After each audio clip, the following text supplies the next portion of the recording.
I used to spend the night in hotel parking lots. What was I gonna do? I ain't had nowhere to stay, so I lived in the car. I had $35. And I said, come on, God, man, I've been trying to make this dream come true. You done left me out here like this. And I was crying so hard that he just said, I didn't like hear a voice or nothing, but he spoke to me in Harvey. He said, if you get up, I'm gonna take you places you ain't never been. Now I was finna quit. So I said, skip it. I'm gonna quit anyway. So I got in my car, I went to a payphone, and I was gonna call my dad. You remember back in the day where you could punch in a code and call your answering machine and get your messages? So I called and I punched in the code and it said, doop. He said, hey, Steve, this is Chuck Sutton with Showtime at the Apollo.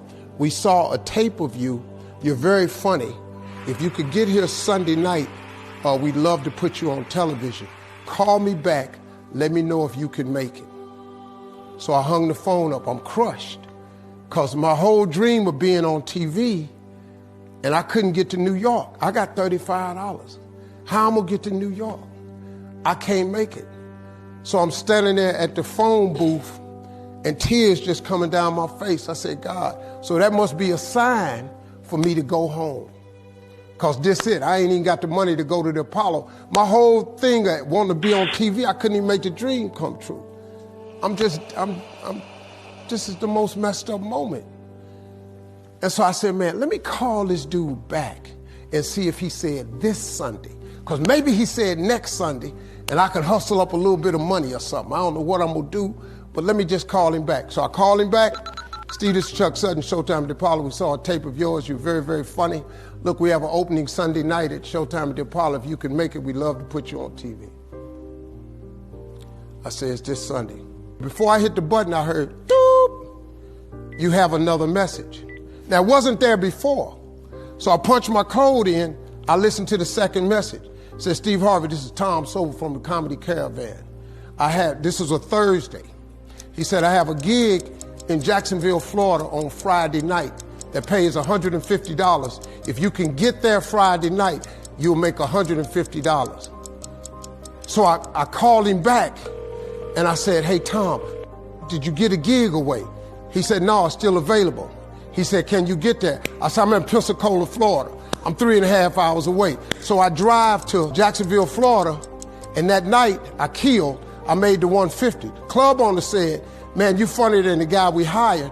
If you stay tomorrow night, I'm gonna give you another $150.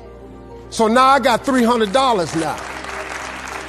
So I get on the phone, I call Chuck Sutton.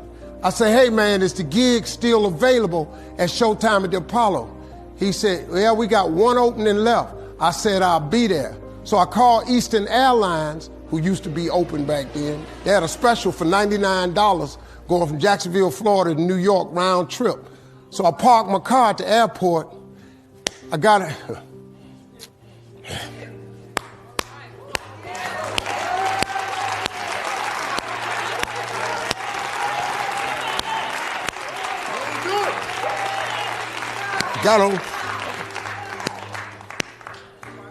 Got on plane, flew. Everything I had was in 2 bags. Got to the Apollo. I said, hey man, I'm here. I got there at 11 o'clock in the morning. He said, you can't stay here because you don't come on to the late show tonight. I said, man, I ain't got nowhere to go. I said, if you just let me stay in this building, man, I ain't gonna move around nothing. I ain't got nowhere to go. I'm in Harlem. I can't go back out here. I got these 2 bags. I got victim wrote all over me, man. So he said, all right, if you go upstairs, don't come down. So he put me in the dressing room on the 6th floor. So that's where all the comedians were. So I stayed up there. I got hungry around 3 o'clock, man. I couldn't take it no more. So I went back downstairs, a dude named Alton Liston. I said, hey, man, he said, man, I thought I told you, don't come down them damn steps. I said, hey, man, I'm just hungry, man. I said, let me go to that KFC I saw on the corner. Just let me get some chicken. I'll come right back. He said, man, if you ain't back in 20 minutes, you ain't getting in this building. So I went, bought me some chicken, came back. So the comedians started coming in the building. They started coming up on the 6th floor. So I meet this guy named D.L. Hughley.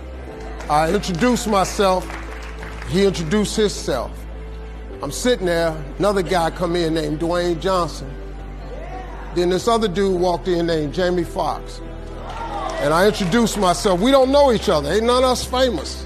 It's 1991, man. They gave everybody the lineup. I was on the last show of the night. I don't go on to 11 at night. I done had this 4 pieces of chicken. I'm starving, man. That chicken done wore off. I'm nervous, man. I'm about to throw up. D.L. Hughley went downstairs. D.L. Hughley got booed off.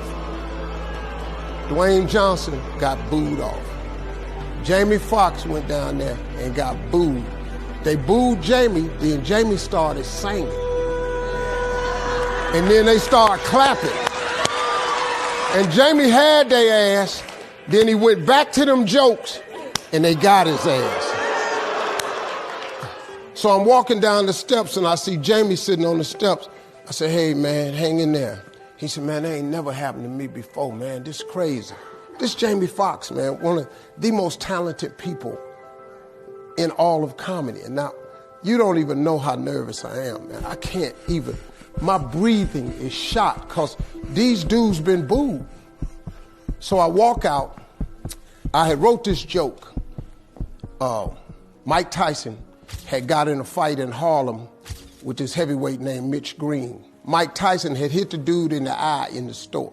Now, he was on the news, his eye was swollen. So the joke I wrote was, they was interviewing Mitch Green, and he was telling everybody what happened, but his eye took over the interview. And I wrote this joke that his eye started talking and was just, I tell you what happened. The heavyweight champ's fist is coming towards my face. I just said, Lord, Lord, Lord. And I wrote this whole joke about this dude's eyeball talking. And when the punch came, and all this here, the Apollo, man, they went crazy. They lost their mind. I got a standing ovation, man. I walked off stage, man, just started crying. I couldn't believe it. They paid me. I made $750 for being on TV for one night. I'd never made $750 telling jokes in one night. And so that was my first television appearance. A couple weeks later, Sinbad was the host of the show. He got this job on Different World.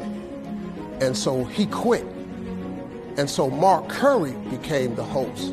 And then Mark Curry got hanging with Mr. Cooper, and he quit. And they came to me and said, would you come back to New York and host amateur night for us to just try you out? Oh, ain't no problem. And so I went to New York.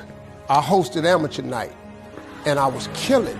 But every time we went to commercial break, I was supposed to let the warm-up act take over like Ruben does. But I knew not to let the warm-up act do that because he would change the attitude of the crowd because the Apollo was a wild place. So I stayed out there. I did the warm-up and the hosting. And I created a bond with that audience. And that's how I got on TV. It was my very first TV show. I hosted Showtime at the Apollo. I ended up being the longest running host in the history of Showtime Apollo. I did that show for 8 years. Nobody ever did it for 8 years. And that was my turn back moment. See, in your life, everybody has a turn back moment. You have a moment where you could go forward or you can give up. But the thing you have to keep in mind before you give up is that if you give up, the guarantee is it will never happen. That's the guarantee of quitting, that it will never happen no way under the sun. The only way the possibility remains that it can happen is if you never give up no matter what. Because God is always coming.